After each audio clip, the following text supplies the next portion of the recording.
बोलिए। अभी आज हम बैठे हुए हैं आचार्य अरविंद ओझा जी के सामने में।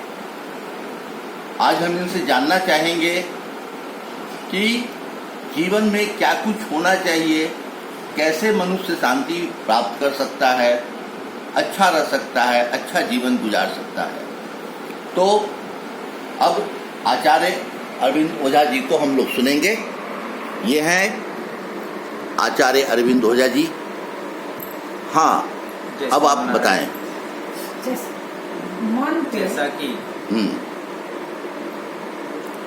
डॉक्टर अशोक जी आपके माध्यम से जो आपके मुख से पहला प्रश्न आया कि कैसे मानव जीवन में खुश रहा जाए, तो वैसे तो धर्मशास्त्र इसके बहुत सारी व्याख्याएं करती हैं, परंतु छोटे रूप में और व्यावहारिक रूप में समझने के लिए हमें इसके जरा सा तह में जाना पड़ेगा। और सबसे बड़ी बात यह है कि यदि खुश रहना है या अनखुश रहना है, इन दोनों विषयों के बीच में यदि कोई कड़ी है तो वो कड़ी है हमारा मन। अपने मन के माध्यम से हम खुशी होते हैं और अपने मन के माध्यम से ही हम दुखी हो जाते हैं।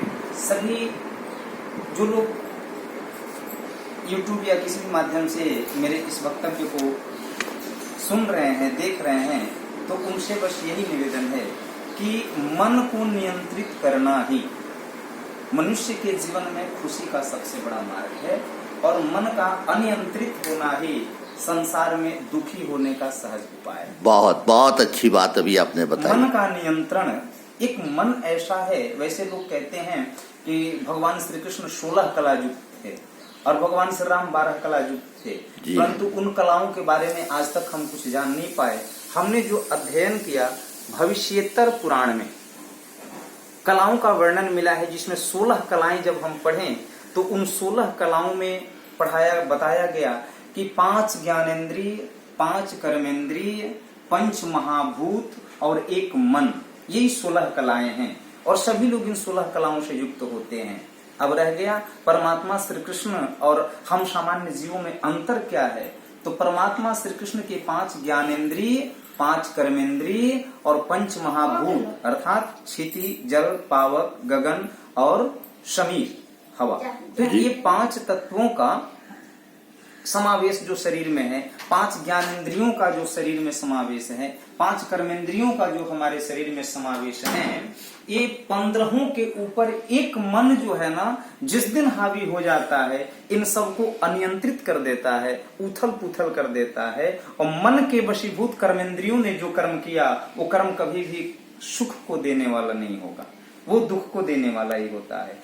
मन के अधीनस्थ होकर के, मन के नियंत्रण में आकर के और ज्ञानेंद्रियों ने जो ज्ञान दिया वह ज्ञान बिल्कुल ही दुख को देने वाला है, कभी सुख प्रदान नहीं कर सकता। और इस मन के अधीनस्थ होकर के 5 महाभूतों ने, जिनके बल पर हमारा शरीर चलता है, उन 5 महाभूतों ने भी यदि कोई कर्म किया तो उस कर्म के फलस्वरूप दुख की ही प्राप्ति होगी। ये 15 यदि मन से अलग होकर के, मन के नियंत्रण में न आकर के यदि स्वतंत्र रूप से अपने अपने कर्मों को करे तो मनुष्य अपनी जिंदगी में अवश्य ही सुख की प्राप्ति करेगा।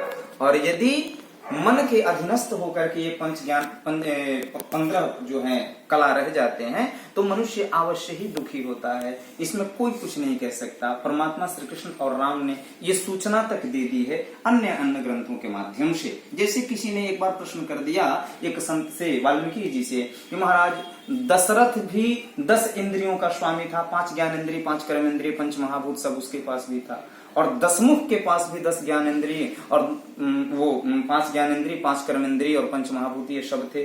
तो वो दशरथ और ये दशमुख दोनों 10 युक्त हैं, इनके भी इंद्रियां 10-10 है। फिर एक को राम पुत्र के रूप में प्राप्त होते हैं और एक को राम शत्रु के रूप में प्राप्त होते हैं। क्यों?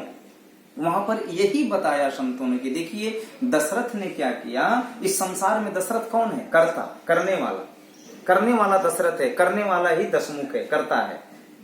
तो जीव जब अपने 10 इंद्रियों को घोड़ा बना के, मुंह में लगाम लगा के और रथ में जोत दे और सारथी भी अपने न बने, भगवान को सारथी बना दे, नहीं जी, भगवान को जब सारथी बना देवे तो वो जीव अवश्य ही दशरथ होता है। बिल्कुल। और जब दशरथ होता है भविष्य में उसके यहाँ पुत्र अर्थात जूनियर बन के भगवान को आना पड़ता है। ये मन को वश में करने की बात बता रहे हैं। इंद्रियों को नियंत्रित करना, मन के वश में नहीं, स्वयं के नियंत्रण में जब इंद्रियां आती है तो भगवान भी जूनियर पुत्र के रूप में आते हैं। हाँ।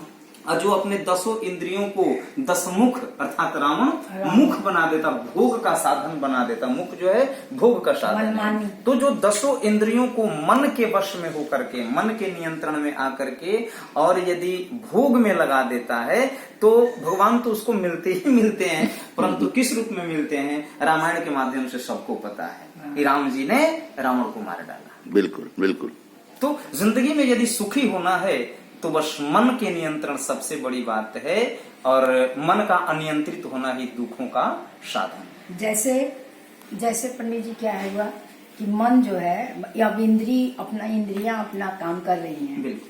तो मन उस पे, जैसे हमको खाने में हम आलू ही खाएंगे, हम यही काम करेंगे, यही ना हुआ। हाँ, मन का अनियंत्रण यही। हाँ, वो अब पंच महाभूत उसके योग्य नहीं है। शरीर कहता है कि डायबिटीज हो गया, पंच महाभूत इसको एक्सेप्ट नहीं करता। अब मन कह रहा है कि आलू का भुजिया खाएंगे तो फिर तो दुख होना ही होना। हाँ, यही काम करेंगे। पंच महाभूत को स्वतंत्र होके काम करने दीजिए, ज्ञानेंद्रियों को स्वतंत्र होके अपने नियंत्रण में रहे। स्वतंत्र का मतलब अपने नियंत्रण में रहे, मन के नियंत्रण में न रहे, बुद्धि के नियंत्रण में रहे। शरीर में मन बुद्धि 2 चीज है, चित्त की 2 विभेदताएं हैं, मन और बुद्धि। तो बुद्धि के अनुसार जब 15 ये कलाएं काम करने लगती है तो सुख का साधन प्राप्त होता है, और मन के नियंत्रण में आकर के यही 15 जब काम करने लगे तो सिर्फ दुख ही दुख। बहुत बहुत बहुत अच्छी बातें आपने अभी बताई। काफी हम लोग आपकी बातों से प्रभावित हुए, और बहुत अच्छा लगा पंडित जी, ये इतना बड़ा ज्ञान सर, हम इतना बड़ा उम्र में इतना हम नहीं जानते थे। जिस विषय पे आप बोले हैं अब इस पर भी हम अमल करेंगे अपने आप जी। बहुत सुंदर आचार्य जी, आपने इतना समय दिया, इसके लिए बहुत बहुत आपको धन्यवाद। जय श्री राम।